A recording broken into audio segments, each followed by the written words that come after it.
Hey Blue and Yellow, happy Sunday, another weekly video for you here. Just to say again, we're really missing you. I know we say it every week, but it's true. We're just so missing seeing all of your happy faces, and we hope that you're doing okay. Hope that you're enjoying Easter holidays, or maybe you're still doing a bit of schoolwork. Either way, we hope you're having a great time and you've been enjoying the sunshine that we've been having recently. This week we are going to hear from Veggie, and he is on the Blue and Yellow Kids team. He serves on Team Monthly, and loads of you will know who he is. He is also a doctor, and we thought it would be amazing to hear from him. So we're going to hear a little interview between me and Veggie in a little bit, but first of all, Lucy is going to lead us in a game. So I shall see you in a few moments.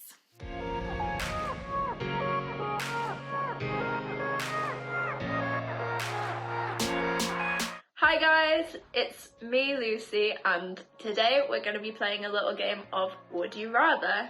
So I'm going to give you 5 questions, and you might want to pause in between so you have a little bit of time to think, but basically all you have to do is choose between the 2 options which one you would rather do. So question number 1 is, would you rather have feet for hands or hands for feet? Question number 2 is, would you rather be really hot all the time or freezing cold all the time? Question number 3 is, would you rather have a bath of spiders or a shower of slugs? They both sound pretty gross to me. Question number 4 is, would you rather be invisible for a day so no one can see you, or be able to fly for a day? And question 5, the last question, is, would you rather have the ability to speak to animals or know every foreign language there is in the world? Okay, so have a little think about those, guys, maybe discuss amongst your families, and I hope you have a wonderful week. See you soon, bye!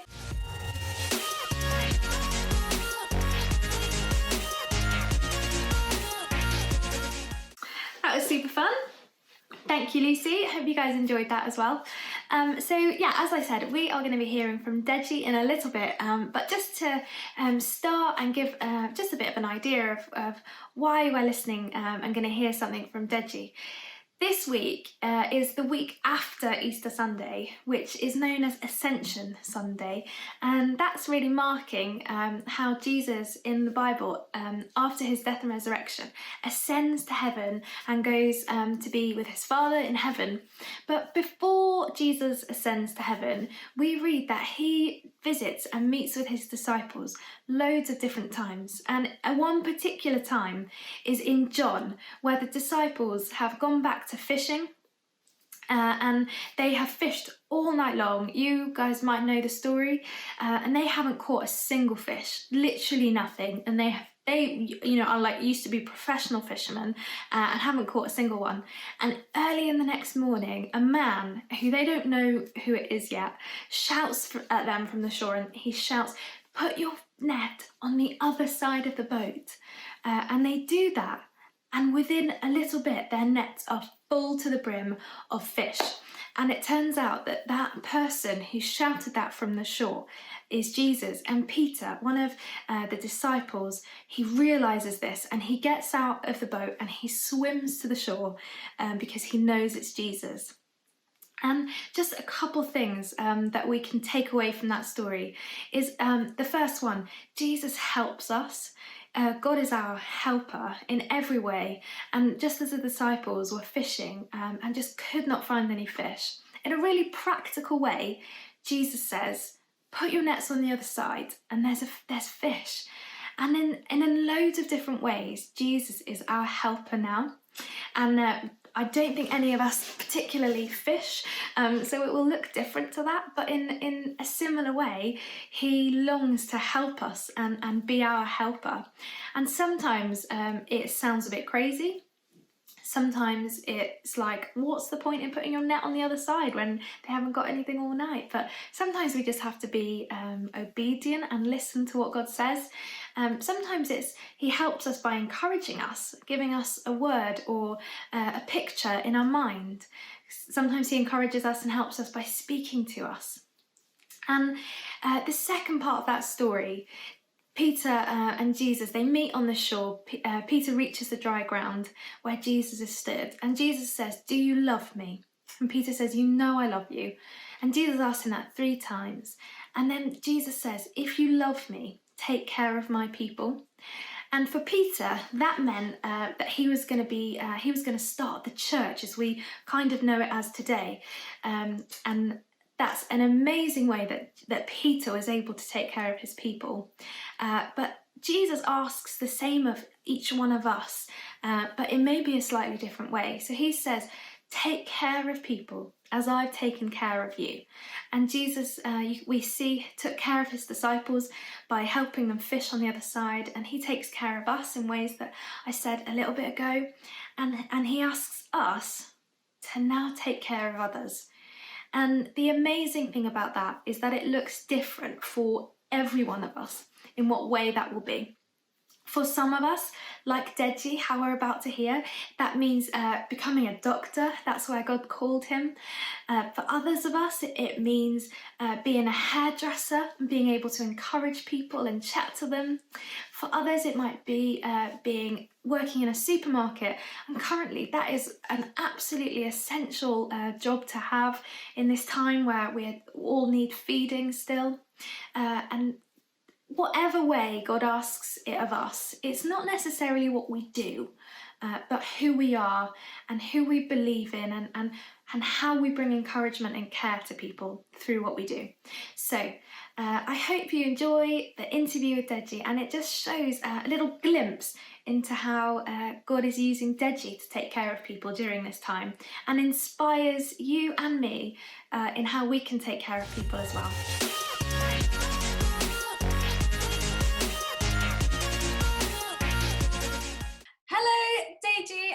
Thank you so much for being up for being interviewed for Blue and Yellow. It's going to be amazing to hear from you. Why don't you start by saying 3 quick facts about you that we might not already know? Okay, I was born in London, but my family's from the biggest country in Africa, Nigeria. I love playing tennis, and I have no musical talent except I used to play the violin. Nice! I got to grade 2 of violin, but my mum... I didn't even make it that far. Did you not even get that far? My mum was like, maybe piano might be better. I did dabble in piano, actually. Violin's a very annoying instrument to be learning early stages. It doesn't sound the best, but when you've nailed it, it sounds incredible. But yeah, I never got there. No, they're very good facts. Thank you so much. So the whole point of, I guess, the interview is to hear a bit about who you are, what you do currently, and a bit about what God might be up to, or what it's like being a Christian in your workplace, and how God is with you at the moment, and I guess a bit about how God calls us to care for people and love people, and in what way you're outworking that a bit. So basically, why don't you start telling us what your job is, where do you work, and a bit of that. Okay, so I actually work at Watford General Hospital. I'm a doctor that looks specifically after children, so I'm a paediatric registrar. So I look after babies that are born really early in the newborn baby unit, all the way up to teenagers up to the age of 15, with a whole bunch of different problems. Amazing. So, and you work, did you say Watford General? Yes. How long have you worked at Watford General for? I've been there for 2 years now, actually. Oh, wow. Not long. Yeah. Not long. And when did you first feel like you wanted to become a doctor? Well, my dad's a doctor, and my mum's an accountant.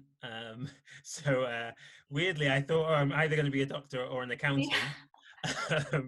But the reason I chose to be a doctor, I guess around the age of sort of 16, when you start to think of these things, is because I really liked learning about the human body and science as a whole. And I really felt an urge to, in some way, in whatever I did, help people. And it was quite, when I saw what my dad did, it was quite clear that helping people was something you could do as a doctor. Yeah, amazing. And obviously, this is such a crazy time in not just the UK, but around the whole world at the moment. And everyone in blue and yellow will know what's going on with the virus and just how that's impacted our lives a bit. But has it impacted you as a doctor, or even just the hospital in general that you're working in? And maybe if you could tell us just a bit about what life looks like now that might be a bit different to what it was before. Yeah, I mean, it has definitely had a huge impact on the way we work. So normally in hospital, you can see your doctor, the whole face, the whole body, but obviously at the moment, a lot of the times we're having to wear, goggles. We're having to wear a full gown, a mask, so you can't really see our face. You can't really see much of us at all because everything's covered up with gloves and gowns. And obviously that the things that we wear can sometimes get a bit uncomfortable because we're wearing it for long periods of time. And it's obviously not just for the staff, but also for the patients. It can be quite a difficult time because, like I said, you can't see your doctor, which isn't normal. Part of the whole process of being a doctor and speaking to patients is talking to each other, and that is made a bit more tricky. And also, obviously, there is a bit more, I guess, worry at the moment with everything that's going on, both from the staff point of view, but also from patients. But there's been a real, I'd say, good team spirit, not just amongst us who are working there, doctors, nurses, healthcare assistants, the whole NHS team, but also actually the patients and their families are also quite understanding of the situation and the difficulties. That's amazing that it's even through such a hard time, it feels more like like a team. That you're kind of not just solo, even though it can be we talk about we're all in isolating, like physically being at home, but that's amazing that it's not isolating you as a team, as a work team. Amazing. What difference has it made, and I guess does it make currently, that you believe in God when you go to work, and when you obviously don't go to work, but specifically when you go to work, what difference that make that you believe in Jesus? I think it really helps me to see the past the virus, and that my focus isn't solely on this virus and, oh my gosh, what's happening and what could it mean, and because I ultimately believe in a God that's bigger than that, a God that in terms of life, it's my relationship with him is sort of what I am really enjoying, even in this lockdown time, because actually we have a lot more time at home than we normally do. So I've just really enjoyed that side of things, and being able to then walk into work and think, actually, I'm content with that relationship that I've got with God, and actually that gives me a joy that I feel is, I'm sort of almost, I need to represent that at work. Yeah, that's so true, because my mum works at a GP surgery, so she works in this huge healthcare centre in Cardiff, and she was just saying that loads of people that she works with are really scared, or it's very normal to be scared, but she's saying when she walks in there, she's got something different to bring, and that's a hope and a security in Jesus. And that's incredible to hear that you also bring that into where you work. So you have probably noticed on Thursday nights, everyone, hopefully loads of people around the UK, and probably loads of blue and yellow will be clapping outside at 8 o'clock. And that's obviously one way that we can show support for our NHS. But is there a particular way that you think we as blue and yellow can be praying for the NHS in particular and those that work there in the next couple of weeks? I think just for that sense of peace to really reign in the hospital, both for the patients, who are some of whom are scared with the illness or with any other illness that's happening at the moment, but for the staff that are looking after them, and they're also just for the patients. Obviously, they've come into hospital unwell, but just be praying for us that we can help them to get better where possible, and also comfort their families, because it's very difficult. We have visiting restrictions and things like that. So just for us to be, for the energy to sort of keep up the high standards at work, to help people to get better, and to be there for families as best as we can. Amazing. And is there something we can pray for you particularly about? I suppose to just because although I have said that my belief in God, I think, is really helpful, not just in my normal life, but my working at the hospital, just to keep God at the forefront when I'm thinking about my interactions with people, when I'm getting tired, wearing all the stuff for hours, that I maintain that if you like, Christ-like behavior as best as I can, because I'm human, so make mistakes, but just be praying that I can please God with what I do at work. Yeah, amazing. Well, thank you so much, Veggie, for being interviewed. I'm sure it will be amazing for everyone to hear. And why don't I just pray for you quickly now, and then I think Blue and Yellow will just really encourage us as a whole group to be praying for you regularly, and the NHS. But yeah, we'll end with me praying. And Father, we just thank you so much for Deji, God, and we just thank you that you have made him, and you love him, and you called him at this time to care and love people in the way that he is, as a paediatric doctor in Watford General. And Lord, we just pray that you would strengthen him. God, we thank you also for the way he serves in Blue and Yellow. That what a privilege it is to know him, God, as kids, and as just in Soul Kids. And God, during this time, we ask that you would pour out your peace on him, and that you would, in the next few weeks, make him more like Jesus than he already is. And Lord, we pray for where he works, that he would spread your love and your joy, and that there would be a change in the atmosphere because Deji is there.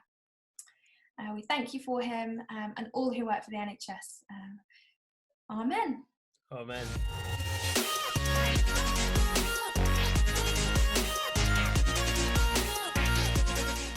Amazing. I hope you guys enjoyed hearing Deji and his experience of working in the NHS and a hospital at the moment.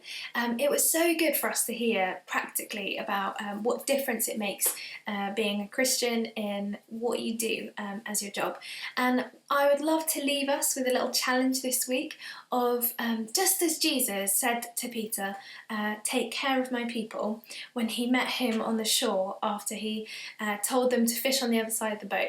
Why don't we spend some time this week thinking about how can we care for those around us, whether we live with them or our immediate neighbours. Maybe we could drop them a piece of chocolate on the way, or just smile at them from 2 metres. But is there some way that we can encourage and love those that we are around currently during this time? And then secondly and lastly, I'm going to be praying for the NHS every morning at 9 a.m. and if you guys want to join me, please do. We'd love to do that together. I won't be online or anything, we'll just know that we're all doing it together. And if you want to maybe draw your prayers out or anything like that, you can get your parents or grown-up to message me and I can have a look at those. We can put them on the parent page for everyone to see. If you just want to join in at 9 a.m. and praying for our NHS with me, do that. I'm going to be doing that every week during the weekday next week. So that's everything. Hope you have an amazing rest of your Sunday, and hope school, obviously not in your school, but school at home goes really well this coming week. Bye guys.